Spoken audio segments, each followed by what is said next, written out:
A week ago, I spoke to Dr. Melissa Miller, a political science professor at Bowling Green State University. We discussed the latest statewide poll of Ohio voters conducted by BGSU and YouGov in April.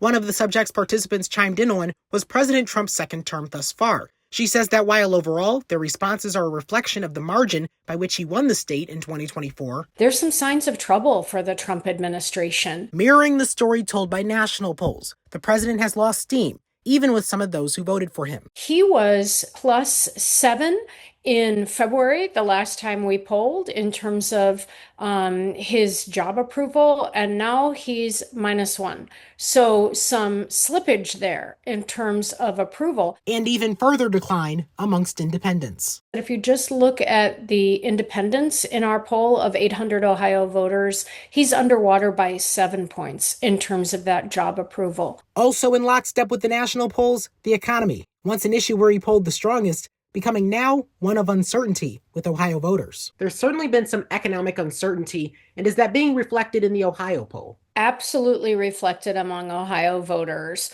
So kind of like the national polls, when you drill down, what you find is that there was actually support for the tariffs on China. When they were 10%, Dr. Miller notes. But since this polling was conducted, they've increased 135% to a total of 145%. She advises Republicans to not interpret support for the earlier policy as an indicator of support for the current policy.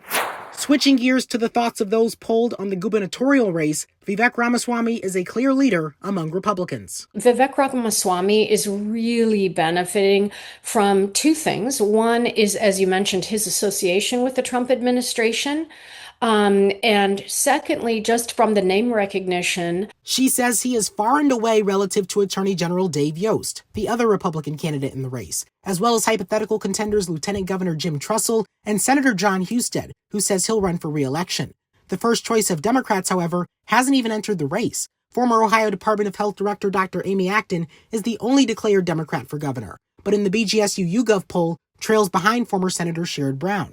Brown, who back in November lost his re-election bid to Bernie Moreno. He, amongst the possible Democratic candidates, certainly enjoys the widest name recognition. The result of years spent as a representative, and more as a senator thereafter. While 2026 may seem a ways away, polls such as these are a reminder that some voters are already contemplating who they'll back. Reporting in Toledo, Ohio, I'm Jaden Jefferson.